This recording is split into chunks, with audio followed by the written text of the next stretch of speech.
Hi there! Welcome to Ads Clues, Seller Economics class today. We are running a special extracurricular class for our student, Jackie. I heard you're interested to start selling on Amazon. Do you know how much you will need to start selling on Amazon? Hi, Teacher Hui Qi.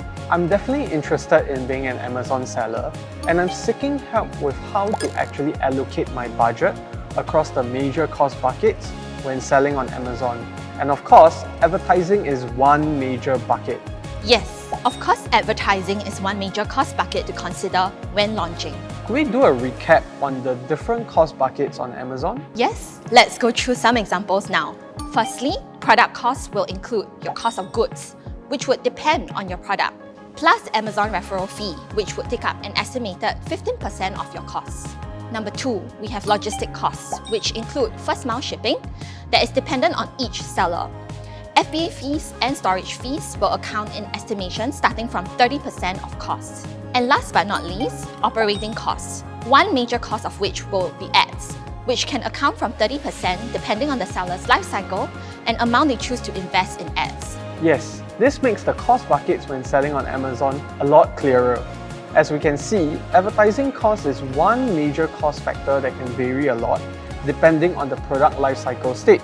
For many new sellers that are just starting out, or when launching new products, sellers often see high ACOS, for example. Yes, it's important to check out how products behave in different product life cycles. When you're just starting a new product, the cost of customer acquisition is going to be high, and sales will take some time to pick up. Yes, indeed. Oftentimes I see really high ACOS. Yes, at the beginning phase of selling, you can expect most of your sales to be attributed to ads, and it's normal to be seeing high ACOS. We can subsequently take steps to optimize your advertising spends as our sales increase. So, how would you recommend to do this continuous optimization of my ads, and how to allocate my advertising budget? As I'm planning to launch a new product selling on Amazon, and I've seen so much data online. For example, I've read recommendations to start with sponsored products automatic targeting, then to find keywords and to do manual targeting as well.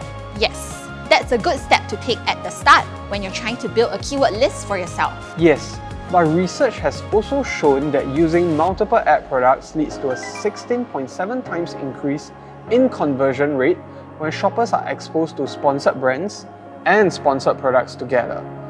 A 31% higher ROAS and a 4% month-over-month sales growth for advertisers who use sponsored products, sponsored brands, and sponsored display together. The problem is my budget is limited.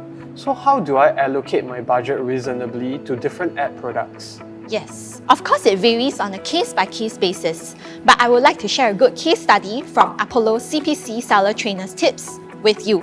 How to set a reasonable budget. Number 1. Set the target daily average order volume, referring to the daily average order volume of a benchmark ASIN. Number 2.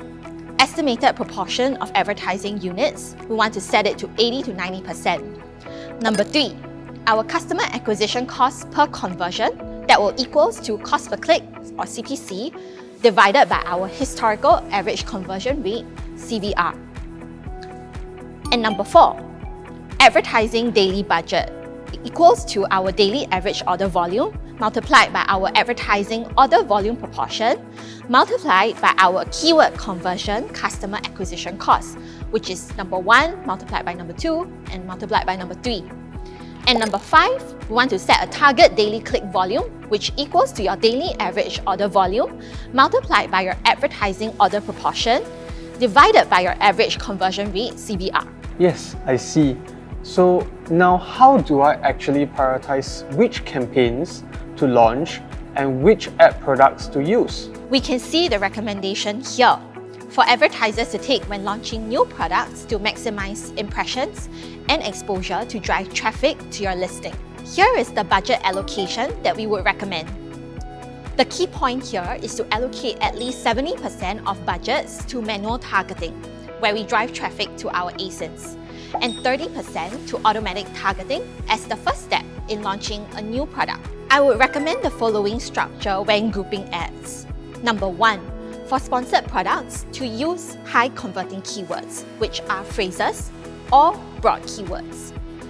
Number 2, For sponsored brands video, to use keywords similar to sponsored products in point 1, but if we get 3 orders and above, we place them into sponsored products exact match to optimize conversions.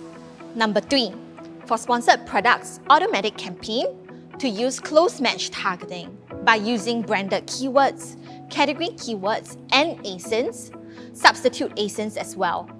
And then subsequently, we can negatively target up to 50 keywords that are irrelevant from the above. Number 4, we can also then use ASIN targeting. I see.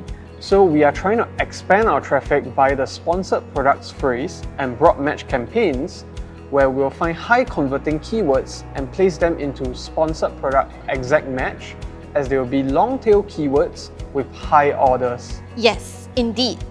Meanwhile, sponsored brands video would be an optional add-on campaign if you have additional budget to further boost visibility on the search results page. The best practice here is to use your most high-performing keywords from sponsored products and plug and play into sponsored brands video. So, how do we optimize going forward? So, going forward, this is the first step in the start phase of a seller lifecycle, and we are trying to find what keywords, ASIN targets will help us into the growth stage. We can take a step-by-step approach here by clearly separating our campaigns by ads and then targeting type. We can clearly assess the effective rate. For my top generating campaigns, we should increase budget by 25%. For our average generating campaigns, we can increase budget by 15%. And for our lowest performing campaigns, we should lower budget by 25%. And how frequent should we be reviewing campaigns? Would once every 5 days as a review work? Yes, exactly. Due to our consideration periods, I recommend that we let campaigns run for about 5 days to accumulate data and information before we adjust budgets. Yes, I think this is a great step from launching my sponsored products and one more ad product, which is sponsored brands video here. And of course, in the future, when we look to further expand our traffic entryways and to get more new-to-brand customers, we can leverage sponsored brands together with sponsored display. Thank you, teacher. I learned so much from today's Ad Seller Economics class. You are welcome. We hope this was helpful for our students. Do check out more videos from the Amazon Ads conversion series here. Yes, don't forget to like, comment and subscribe if you have enjoyed the video, and we hope to see you next time. Bye!